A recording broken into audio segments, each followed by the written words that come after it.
जी की जय। श्री सतगुरु महाराज जी के, श्री रामपंत साहिब जी के, पिया जी के चरणों में कोटि कोटि प्रणाम। समस्त सुंदर साथ जी को कोटि कोटि प्रणाम।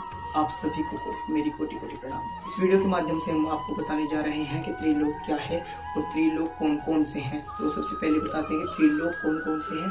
तो त्रिलोक आते हैं स्वर्गलोक और मृत्युलोक और पाताल लोक। स्वर्गलोक के अंतर्गत जो लोक आते हैं वो इस प्रकार है: सत्यलोक, तपलोक, जनलोक, मिहिरलोक, स्वर्गलोक और पितरलोक। उसके नीचे मृत्युलोक आता है, उसके नीचे आता है पाताल लोक। जो पाताल लोक के अंतर्गत इस प्रकार से आते हैं: अतल, वितल, सुतल, तलातल, महातल, रसातल और पाताल। और पाताल ये इस प्रकार 14 लोक हो जाते हैं। सबसे पहले अब शुरुआत करते हैं सतलोक।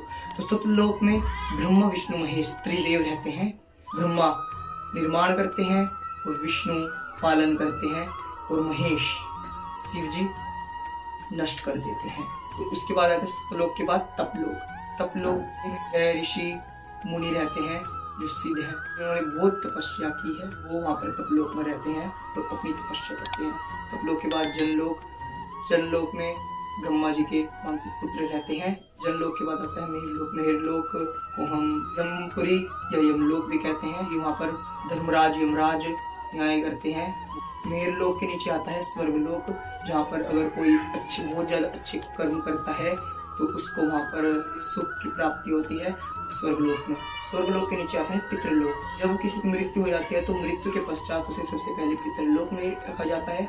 जब तक उसका यमराज के पास जाने का नहीं नंबर आता तब तक उसको पितृलोक में रखा जाता है। तत्पश्चात पितृलोक के नीचे हमारा मृत्युलोक। मृत्युलोक के नीचे अतल, जिसमें की दैत्य राक्षस रहते हैं।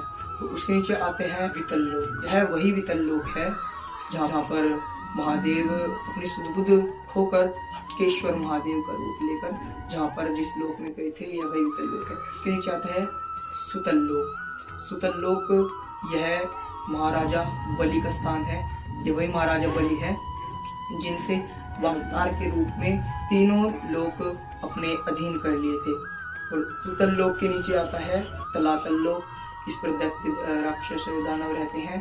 और उसके नीचे आता है महातल लोक। और रसातल, रसातल में भयंकर दैत्य रहते हैं। तो उसके नीचे पाताल लोक। पाताल लोक के राजा वासुकी को माना जाता है, जो कि शेषनाग है, जो कि विष्णु के जो सर्प है शेषनाग, उनके छोटे भाई उनको माना जाता है। ये तो हमारी पाताल तक की बात हो गई। अब इसमें 2 चीजें रह गई। ये तो 14 लोक का वर्णन हो चुका, पर नर्क कहाँ है? और जो विष्णु भगवान है वो तो अपने शेषनाग के साथ हैं तो और लक्ष्मी के साथ हैं, तो वो कहाँ है? वो पाताल लोक के नीचे है, गर्भोदक सागर।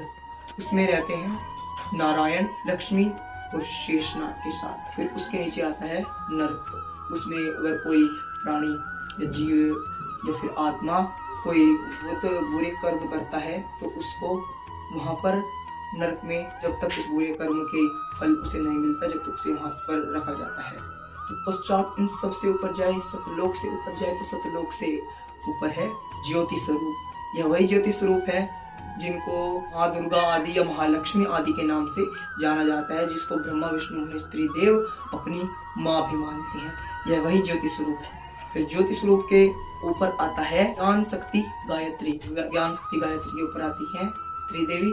त्रिदेवी का काम ही अपने से ऊपर न जाने देना है।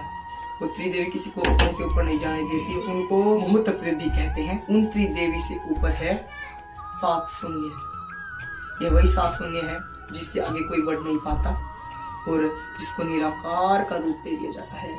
यह वही 7 शून्य है जिसको लोग निराकार परमात्मा बताते हैं। इन 7 शून्य से ही ध्वनि, स्वर व शब्द की शुरुआत होती है। यहीं से पूर्ण माया की उत्पत्ति होती है और पूर्ण माया यहीं से शुरू होती है, जो कि सबको माया में रखती है। तो यह वही निराकार है जिसको सब परमात्मा मानते हैं। इसी से ओम की भी ध्वनि आती है और हर प्रकार की ध्वनि यहीं से शुरू होती है, इसीलिए इसको निराकार घोषित कर दिया गया। मैंने आपको 14 लोक उसके ऊपर का बता दिया है, लेकिन ये 14 लोक जिसमें समाहित है वो कौन है? उसको आम भाषा में महाविष्णु, आदि नारायण या सदाशिव भी कहते हैं, जिनको त्रिदेव के पिता भी मानते हैं, जिनको त्रिदेव के पिता की भी उपाधि दी गई है, उनको सदाशिव, महाविष्णु, आदि नारायण, या फिर अक्षर पुरुष या अक्षर ब्रह्म, या ब्रह्म भी वही है। ब्रह्म मतलब ब्रह्म और ब्रह्म मतलब माया। माया उन्हीं से शुरू होती है और जहाँ पर वो रहते हैं वह है मोह सागर, वह मोह सागर में रहते हैं। तो अगली वीडियो में हम जानते हैं क्या इस अक्षर से या इस ब्रह्म से जहाँ ये मोह सागर में रहते हैं, क्या इनसे भी आगे कोई है? अगर है तो वह कैसा है, जब ये इतना शक्तिशाली है कि इसने उनको अपने अंदर ही बनाया है और निराकार भी इसलिए ही है। तो अगर कोई इससे परे होगा तो वह कैसा होगा, तो यह जानते हैं हम अगली वीडियो में। तब तक के लिए आप सभी को मेरी प्रणाम।